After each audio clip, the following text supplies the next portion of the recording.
ಜಯ ಸುಂದರ ನಗಿವನಗಳ ನಾಡೆ, ಜಯ ಹೇ ರಸ ಋಷಿಗಳ ಬೀಡೆ, ಭೂದೇವಿಯ ಮಕುಟದ ನವಮಣಿಯೇ, ಗಂಧದ ಚಂದ್ರದ ಹೊನ್ನಿನ ಗಣೆ, ರಾಘವ ಮಧುಸೂದನರವತರಿಸಿದ ಭಾರತ ಜನನಿಯ ತನುಜಾತೆ, ಜಯ ಹೇ ಕರ್ನಾಟಕ ಮಾತೆ, ಜನನಿಯ ಜೋಗುಳ ವೇದದ ಘೋಷ, ಜನನಿಗೆ ಜೀವವು ನಿನ್ನಾವೇಶ, ಹಸುರಿನ ಗಿರಿಗಳ ಸಾಲೆ, ನಿನ್ನಯ ಕೊರಳಿನ ಮಾಲೆ, ಕಪಿಲ ಪತಂಜಲ ಗೌತಮ ಜಿನನುತ ಭಾರತ ಜನನಿಯ ತನುಜಾತೆ, ಜಯ ಹೇ ಕರ್ನಾಟಕ ಮಾತೆ, ಶಂಕರ ರಮನುಜ ವಿದ್ಯಾರಣ್ಯ ಬಸವೇಶ್ವರ ಮಧ್ವರ ದಿವ್ಯಾರಣ್ಯ, ರನ್ನ ಷಡಕ್ಷರಿ ಪೊನ್ನ,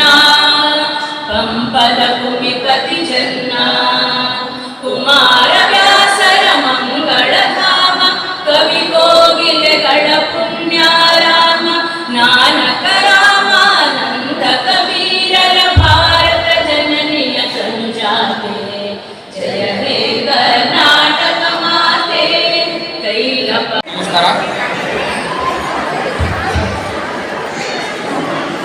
ಜೈ ಭಾರತ ಜನನಿಯ ತನುಜಾತೆ, ಜಯ ಹೇ ಕರ್ನಾಟಕ ಮಾತೆ.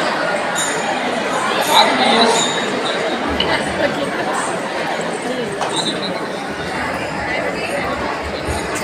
ಕರ್ನಾಟಕ ಮಾತೆ RPS ಶಿಕ್ಷಣ ಸಂಸ್ಥೆಗಳ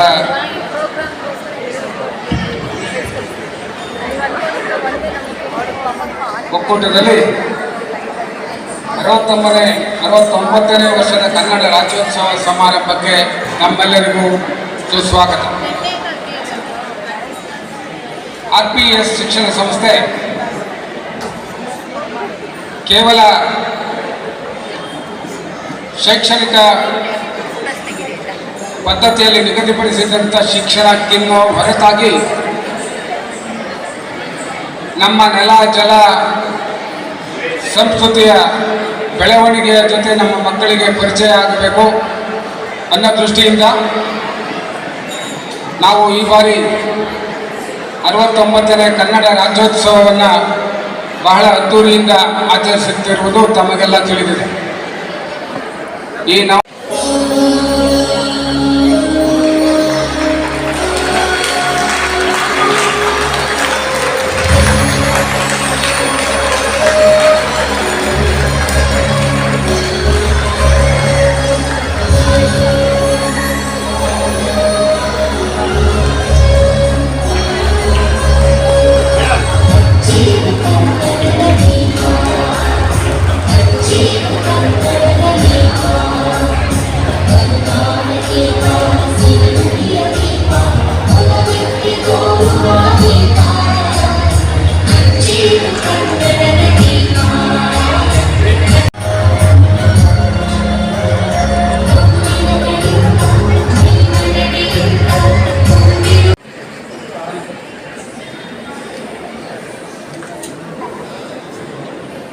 ಕೊಡಿ ಈ ಕಡೆ ನೋಡಿ ಸರ್.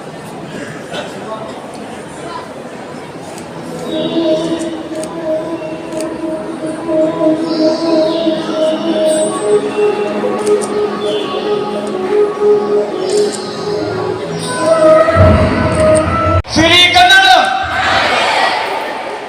ಬೆಳಗಾಗ ನಾನೆದ್ದು ಯಾರ್ಯಾರ ನೆನೆದೇನಾ,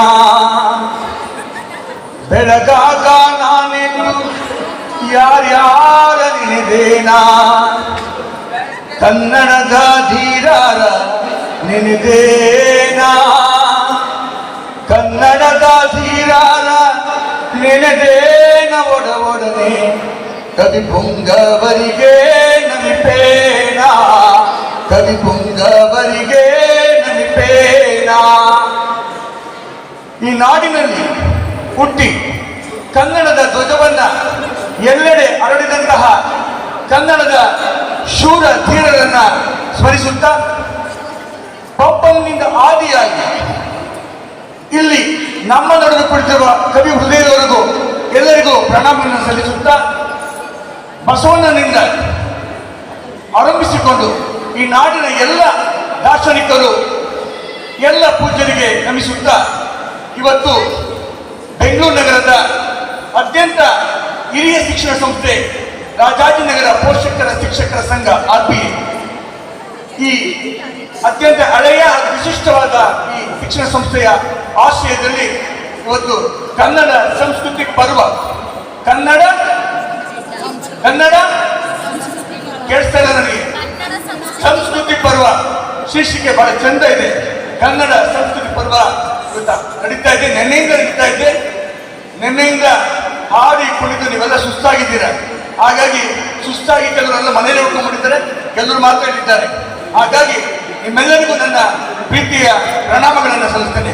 ಪ್ರೀತಿಯ ವಿದ್ಯಾರ್ಥಿಗಳೇ, ಈ ಕಾರ್ಯಕ್ರಮದ ಅಧ್ಯಕ್ಷತೆ ವಹಿಸತಕ್ಕಂಥ ಹಿರಿಯರಾದ ಮುತ್ತಂಜಯ ಸರ್ ಅವರೇ, ಉಪಾಧ್ಯಕ್ಷರಾದ ವಿಜಯಲಕ್ಷ್ಮಿ ಅವರೇ, ಕಾರ್ಯದರ್ಶಿಗಳಾದ ಸಾಗರ ನಟರಾಜ್ ಅವರೇ, ಜಂಟಿ ಕಾರ್ಯದರ್ಶಿಗಳಾದ ಮೃತ್ಯುಂಜಯ ಸ್ವಾಮಿ ಅವರೇ, ನಮ್ಮ ಖಜಾಂಚಿಗಳಾದ ದೇವರಸೇಗ ಅವರೇ, ಗೀತಾ ಶೆಟ್ಟಿ ಕಾರ್ಯಕಾರಿ ನಿರ್ದೇಶಕರಾದ ಗೀತಾ ಶೆಟ್ಟಿ ಅವರೇ, ಎಲ್ಲ ಪ್ರಾಚಾರ್ಯರೇ, ಶಿಕ್ಷಕ ಬಂಧುಗಳೇ ಮತ್ತು ಪ್ರೀತಿ ವಿದ್ಯಾರ್ಥಿಗಳೇ, ಇದು ಭಾಷಣ ಮಾಡುವ ಸಮಯವಲ್ಲ. ಯಾಕೆಂದ್ರೆ ಇನ್ನು ಬಹುಮಾನ ತಗೋಬೇಕು ನೀವು, ಮತ್ತೆ ಇನ್ನೊಂದಷ್ಟು ಸಾಂಸ್ಕೃತಿಕ ಕಾರ್ಯಕ್ರಮ ಇದೆ.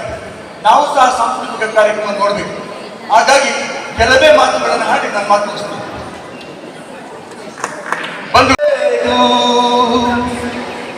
4ನೇ ಸಾಲ ತಾಯಿ ಹೇಳ್ತಾರೆ, ದೃಢವಿಲ್ಲದ ಭಕ್ತಿ ಅಡಿ ಹೊಡೆದ ಕೊಂಬದಲ್ಲಿ, ದೃಢವಿಲ್ಲದ ಭಕ್ತಿ ಅಡಿ ಹೊಡೆದ ಕೊಂಬದಲ್ಲಿ, ಸುಜಲವ ತುಂಬಿದಂತೆ, ದೃಢವಿಲ್ಲದ ಭಕ್ತಿ ಅಡಿ ಹೊಡೆದ ಕುಂಭದಲ್ಲಿ, ಸುಜಲವ ತುಂಬಿದಂತೆ, ಮಾರಯ್ಯ ಪ್ರಿಯ ಅಮಲೇಶ್ವರ ಲಿಂಗವ, ಮಾರಯ್ಯ ಪ್ರಿಯ ಅಮಲೇಶ್ವರ ಲಿಂಗವ, ಮುಟ್ಟದ ಭಕ್ತಿ ಮುಟ್ಟದ ಭಕ್ತಿ, ಮಾರಯ್ಯ ಪ್ರಿಯ ಅಮಲೇಶ್ವರ ಲಿಂಗವ, ಮುಟ್ಟದ ಭಕ್ತಿ ಮುಟ್ಟದ ಭಕ್ತಿ, ಗರ್ವದಿಂದ ಮಾಡುವ ಭಕ್ತಿ, ಗರ್ವದಿಂದ ಮಾಡುವ ಭಕ್ತಿ. ಇವತ್ತಿನ ನಮ್ಮ ಈ ರಾಜ್ಯೋತ್ಸವದ ಕಾರ್ಯಕ್ರಮದಲ್ಲಿ ಮತ್ತೋರ್ವ ಗಣ್ಯಾತಿಗಳಾದಂಥ ವಚನ ಜ್ಯೋತಿ ಬಳಗದ ಪ್ರಧಾನ ಕಾರ್ಯದರ್ಶಿಯವರಾದಂಥ ಶರಣಪ್ರಭು ಇಸವನಹಳ್ಳಿ ಇವರು ಆಗಮಿಸಿದ್ದಾರೆ. ಇವರಿಗೆ ನಮ್ಮ ಸಂಸ್ಥೆಯ ಪರವಾಗಿ ಮತ್ತು ನಿಮ್ಮೆಲ್ಲರ ಪರವಾಗಿ ಹೃತ್ಪೂರ್ವಕವಾದಂಥ ಸ್ವಾಗತವನ್ನು ಬಯಸ್ತಾ ಇದ್ದಾರೆ.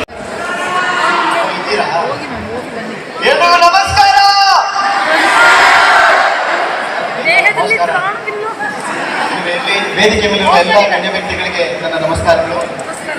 ಯಾಕಂದ್ರೆ ನನಗೆ ಅಷ್ಟು ಸಮಯ ಇಲ್ಲ, ಕಾರಣ ಹಲವಾರು ಕಾರ್ಯಕ್ರಮಗಳಿದೆ. ನಿನ್ನೆಯಿಂದಲೂ ಕಾರ್ಯಕ್ರಮಗಳು ಮಾಡ್ಕೊಂಡು ಬಂದಿದ್ದೀರಾ.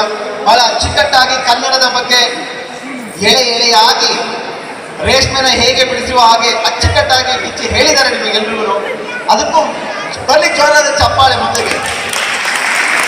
ಸೊ ನನ್ನ ಹೆಸರು ಲೋಕೇಶ್ ಅಂತ ಹೇಳಿದ್ರು ಗುರುಗಳಾಗಲೇ ನನ್ನ ಬಗ್ಗೆ ಎಲ್ಲ ಪೂರ್ತಿ ಹೇಳಿದ್ರು. ಇನ್ನೇ ನಾನು ಯೂಶಲಿ ಎಲ್ಲ ಹೋದ್ರು ನನ್ನ ಬಗ್ಗೆ ನಾನೇ ಹೇಳ್ಕೊಳ್ತೀನಿ. ಸೊ ಇವತ್ತು ಸುಮಾರು ಒಂದು 20 ವರ್ಷದಿಂದ ಇದೇ ಕಾಲೇಜ್ಗೆ ಬಂದಿದ್ದೆ, ಇಂಟರ್ ಕಾಲೇಜ್ ಕಾಂಪಿಟೇಷನ್ಗೆ. ಇವತ್ತು ಸುಮಾರು ಜನ ನೀವು ಇಲ್ಲೆಲ್ಲ ಬಂದಿದ್ದೀರಾ. ಬನ್ನಿ ಜೋರ ಚಪ್ಪಾಳೆ. ಇಂಟರ್ ಕಾಲೇಜ್ ಕಾಂಪಿಟೇಷನ್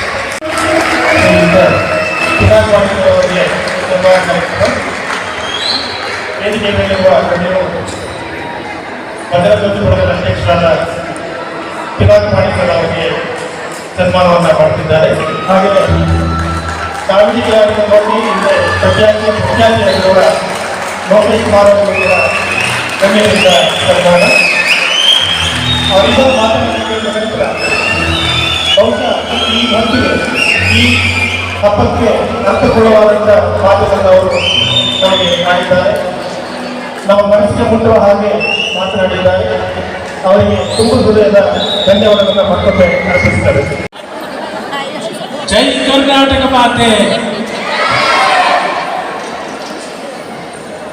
ವೇದಿಕೆ ಮೇಲೆ ಉಪಸ್ಥಿತರಿರುವ ನಮ್ಮ ಸಂಸ್ಥೆಯ ಉಪಾಧ್ಯಕ್ಷರಾದ ವಿಜಯಲಕ್ಷ್ಮಿ ಮೇಡಮ್ ಅವರೇ, ಕಾರ್ಯದರ್ಶಿಗಳಾದ ನಟರಾಜನವರೇ, ಜಂಟಿ ಕಾರ್ಯದರ್ಶಿಗಳಾದ ಮೃತ್ಯುಂಜಯ ಸ್ವಾಮಿಯವರೇ, ಖಜಾಂಚಿಗಳಾದ ದೇವರಸಿಂಗ್ ಅವರೇ ಹಾಗೂ ಎಲ್ಲ ಆಡಳಿತ ಮಂಡಳಿಯ ಸದಸ್ಯರೇ,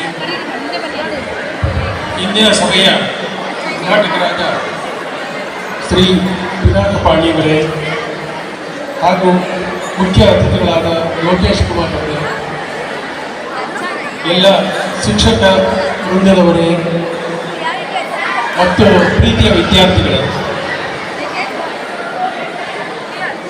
ಈ ದಿವಸ ನಾವು